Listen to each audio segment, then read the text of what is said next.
শেখ হাসিনার বিচারের জন্য মোদির কাছে করেছেন এবং দাবি করেছেন, ইতিবাচক সাড়া পেয়েছেন, আপনাকে ধন্যবাদ জানাই। আমি ব্যক্তি শেখ হাসিনার বিপক্ষে যেন না, শেখ হাসিনার কুকর্মের বিপক্ষে যেতে হবে। সে যে কুকর্ম করেছে, ইসরায়েলকে সমর্থন করেছে, আপনি ছাত্র জনতা মুসলিম বৌদ্ধ খ্রিস্টান সকলের ঐক্যমত, ইসরায়েলকে আমরা মানি না, মানি না, মানি না। এক্সেপ্ট ইসরায়েলকে বহাল করে আমাদের পাসপোর্টকে সংশোধন করুন। দ্বিতীয় কথা হচ্ছে, আর বয়কট করবো কেন? শেখ হাসিনা সরকার থাকলে বয়কটের আবেদন জানাতাম। প্রফেসর ডক্টর ইউনূস, আপনি নিরক্ষর, আপনি এরকম আনপড় একজন রাষ্ট্রপ্রধান নন। আপনার ব্যাপারে জনমত এসেছে, ঐক্যমত এসেছে, আপনার দীর্ঘায়ু অনেকে কামনা করছে।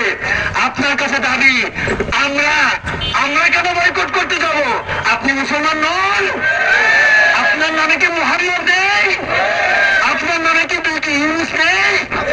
আপনার নামের বরকতে প্লাবন থেকে আল্লাহ তাআলা ইউনূসের বরকতে ভারতের প্লাবনকে মদত করেছেন। বহির্বিশ্বে আপনার একটা সম্মান রয়েছে। আমরা দেখেছি চায়নার পিকিং ইউনিভার্সিটিতে আপনার বক্তব্য শোনার জন্য সব বিশ্ব হা করা হয়েছে। আমরা সৌদি আরবের ইউনিভার্সিটি আপনার বক্তব্য শুনেছি, থাইল্যান্ডে আপনার যে মর্যাদা, ইউরোপে আপনার মর্যাদা, অর্থনীতির আপনার যে মর্যাদা, ইন্টারন্যাশনাল ব্যক্তি হিসেবে আপনার যে মর্যাদা, সেটাকে কাজে লাগান। যখন আমেরিকা শুল্ক বৃদ্ধি করে দিল, চায়না বলল যে আমরাও শুল্ক বৃদ্ধি করে দেব। আপনি একটা উদ্যোগ নেন, ইসরায়েলের পণ্যের উপরে শুল্ক বৃদ্ধি করে দেন। শুল্ক যখন বৃদ্ধি হবে, সেই পণ্যের মূল্য 10 টাকা, তার দাম হবে 110 টাকা। জনগণ এমনিতে সেটা খাবে না। আমরা ইসরায়েলের পণ্য বাংলাদেশের সরকারিভাবে নিষিদ্ধ চাই কিনা হাত তুলুন। অনেক বক্তারা অনেক কথা বলবেন, অনেক কথাই ছিল। আপনি যদি এরকম মাননীয় প্রধান উপদেষ্টা ভালো ভালো কাজ করেন, জনগণ আপনাকে হৃদয় দিয়ে দোয়া করবেন।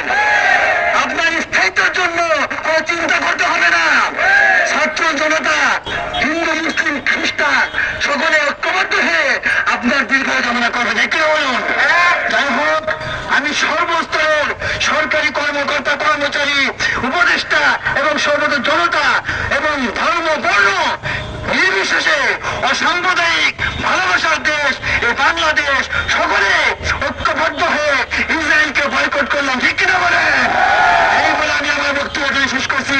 শুধু তাই নয়, আমরা সরকারি কর্মচারীরা তাদের আহ্বানে আজকে অফিসে যাইনি। আলহামদুলিল্লাহ বলেন। আমরা স্টপ ওয়ার্কিং, স্টপ ক্লাস, এটাকে আমরা মান্য করেছি।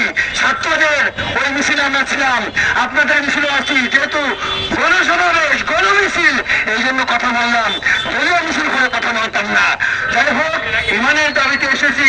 আল্লাহ যেন আমাদের এই ঘামকে, তারা রক্ত ছড়িয়েছে, আমাদের ঘামকে আল্লাহ তাআলা কবুল করেন। আসসালামু আলাইকুম ওয়া রাহমাতুল্লাহ।